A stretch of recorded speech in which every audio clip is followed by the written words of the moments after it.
कि वो बैठे।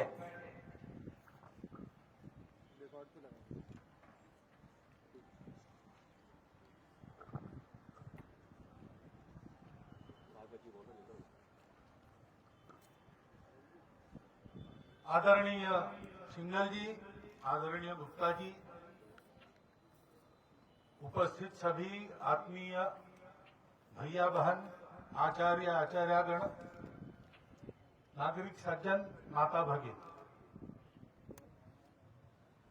प्रतिवर्षानुसार इस वर्ष भी हम बहुत आनंद से, उत्साह से, अपने सुंदर प्रदर्शनों से इस गणतंत्र दिवस को अपने स्थान पर संपन्न कर रहे हैं।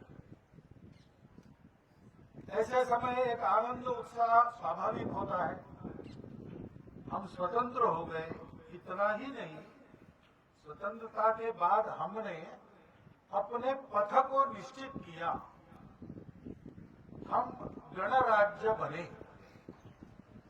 उसका एक संविधान बना।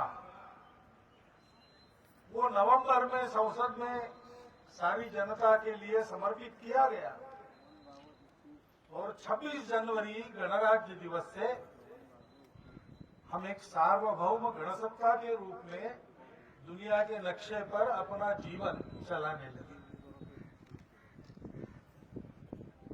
ये पूरा 15 अगस्त 1947 के बाद 26 जनवरी 1950 तक का जो कालखंड है, उसको अगर हम स्मरण करते हैं तो स्पष्ट हो जाता है हमें क्या करना है। इन दोनों दिनों पर हमारी सार्वभौम प्रभुसत्ता का प्रतीक तिरंगा हम उत्साह, आनंद और अभिमान से फहराते हैं। उस तिरंगे में ही हमारा गंतव्य निहित है। हमको भारत को भारत के नाते दुनिया में बड़ा करना है और उस भारत के प्रकृति का परिचायक केसरिया रंग अपने राष्ट्रध्वज के मूर्धन्य स्थान पर विराजमान है। वो हमारे सनातन जीवन का प्रतीक इसलिए है कि हमारे यहाँ जो त्याग की परंपरा है, ज्ञान के प्रकाश में रत होने के कारण हम भारत कहलाते हैं, उस ज्ञान की परंपरा है और सतत कर्मशीलता का परिचायक उगते हुए सूर्य के साथ जो रंग आता है, जो मनुष्य को जगकर अपने काम में सक्रिय होने की प्रेरणा देता है, ये ज्ञान, त्याग और कर्मशीलता का प्रतीक भगवा रंग है, केसरिया रंग है। हमारा संकल्प है कि शतकों की मोह निद्रा का तमस त्याग कर, पारतंत्र की श्रृंखलाएं तोड़कर एक गणराज्य के नाते हम अपने देश को ज्ञानवान लोगों का देश बनाएंगे, त्यागी लोगों का देश बनाएंगे और दुनिया के हित में सतत कर्मशील रहने वाले लोगों का देश बनाएंगे।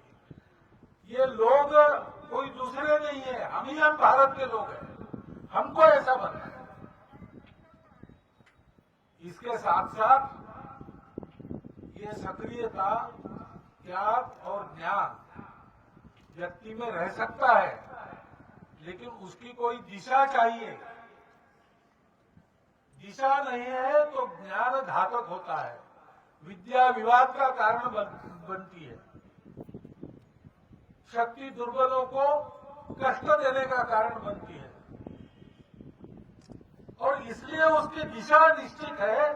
उसके लिए सर्वत्र पवित्रता का प्रतीक सफेद रंग, वो हमारे ध्वज में है, दूसरा रंग है।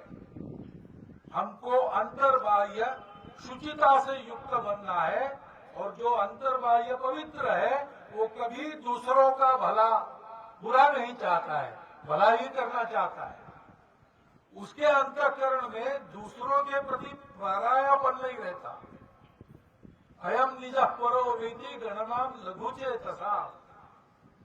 अपवित्रता से लघु बुद्धि हो जाते हैं, मेरा तेरा ऐसा करते हैं। लेकिन जो उदार बुद्धि से, शुद्ध मन से आगे बढ़ते हैं, पवित्र व्यवहार करते हैं, वो तो सबको अपना मानकर चलते हैं। इस पवित्रता का और अपनेपन का प्रतीक ये शुभ्र रंग, हमको ऐसा बनना है।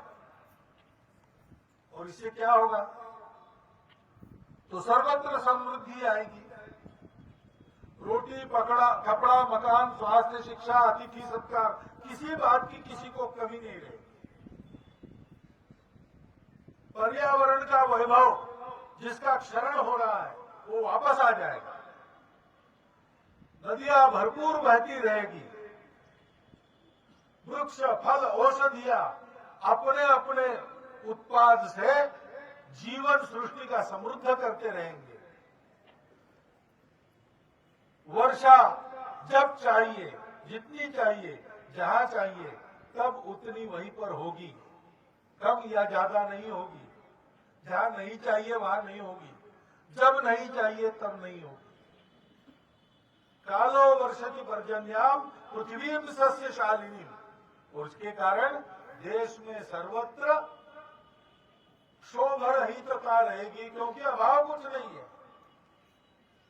और जब ऐसा होता है तब स्वाभाविक मन की अमीरी का आना भी आसान होता है। मन किसी का द्वेष नहीं करता, मत्सर नहीं करता, किसी से शत्रुता नहीं पालता, सबको सर्वे भद्राणि पश्यन्तु, ऐसी स्थिति उत्पन्न हो जाए। उस समृद्धि का, लक्ष्मी जी का प्रतीक ये हरा रंग है। ये हमारा गंतव्य है और यही हमको बनना है। बनना है तो क्या करना है? तो संविधान सभा के पूर्ण विचार विनिमय के बाद बना हुआ संविधान लोकार्पण करते हुए डॉक्टर बाबा साहब आम्बेडकर ने जो 2 भाषण संसद में किए हैं, आज के दिन हम सबको उनको एक बार पूरा पढ़ना चाहिए। उन्होंने हमारे कर्तव्य क्या है ये बताया है। उन्होंने बताया है कि अब देश में किसी भी प्रकार की गुलामी नहीं है, रूढ़िगत गुलामी भी नहीं है। अंग्रेज भी चले गए, लेकिन सामाजिक विषमता के चलते जो गुलामी आई थी उसको हटाने के लिए राजनीतिक समानता और आर्थिक समानता का प्रावधान हमारे संविधान में कर दिया गया है। तो समानता पहली बात उन्होंने कही। हमको कैसा होना है? समानता का व्यवहार करना है और हमको स्वतंत्रता का भी सम्मान करना है। मैं स्वतंत्र बोलूं, लेकिन मेरे साथ सब स्वतंत्र है, ये भी मैं ध्यान देता। मेरी स्वतंत्रता के लिए दूसरों की स्वतंत्रता का संकोच हम नहीं कर सकते, वो स्वतंत्रता नहीं हो। लेकिन दुनिया का अनुभव ऐसा है कि जहां स्वतंत्रता लाना चाहते हैं वहां समता का संकोच करना पड़ता है, और जहां समता समानता लाना चाहते हैं वहां स्वतंत्रता नहीं रहती। डॉक्टर बाबा साहब ने कहा, अपना देश आपस में लड़कर गुलाम हो गया, किसी दुश्मन के सामर्थ्य के कारण नहीं। हम लोग आपस में लड़ते रहे इसलिए गुलाम हो गए। हमारा बंधुभाव समाप्त तो हो गया। स्वतंत्रता और समता एक साथ लानी है तो दूसरा इलाज नहीं, बंधुभाव लाना चाहिए। इसलिए लिबर्टी और इक्वालिटी के साथ फ्रैटर्निटी, यह शब्द हमारे संविधान में है। डॉक्टर बाबा साहब कहते हैं कि उस बंधुभाव को संपूर्ण देश में प्रचलित करना पड़ेगा। अलग अलग विचारधाराओं के मानने वाले हम लोग संसद में अपने अलग अलग शिविर बनाकर यहाँ बैठे हैं, एक दूसरे का विरोध करते हैं। यहाँ तो ठीक है, प्रजातांत्रिक प्रक्रिया में इसी में से संवाद बनता है, इसी में से सहमति निकलती है। परंतु ध्यान रखना चाहिए कि संपूर्ण समाज जो हमारा विविधता युक्त समाज है, विविधता के बावजूद वो बंधुता से युक्त होता है। तो स्वतंत्रता के साथ समानता की गारंटी बनती है और अपने इस बहुत कष्टों और बलिदानों के बाद प्राप्त हुए स्वातंत्र्य की रक्षा और अमरता की भी गारंटी बनती है। वो गारंटी देने का काम कोई और नहीं करेगा, हमको अपने से प्रारंभ करना पड़ेगा। गणराज्य दिवस के आनंद में, उत्साह में आप सबका मैं अभिनंदन करता हूं और मैं ऐसे आपके सामने एक विचार रखता हूं कि इन बातों का स्मरण भी हमको साथ साथ करना चाहिए। इन बातों के मामले में अगले गणराज्य दिवस तक हम कितना आगे बढ़ेंगे, अपना अपना संकल्प लेना चाहिए और उसकी पूर्ति के लिए प्रयास करना चाहिए। ये अगर हम करते हैं तो इस गणराज्य दिवस को हमने पूर्णता के साथ संपन्न किया ऐसा होगा। हर गणराज्य दिवस आपको उस समारोह की संपन्नता में इस पूर्णता का अनुभव कराए, ऐसी शुभकामना आपको देता हूं और मेरे शब्द समाप्त करता हूं।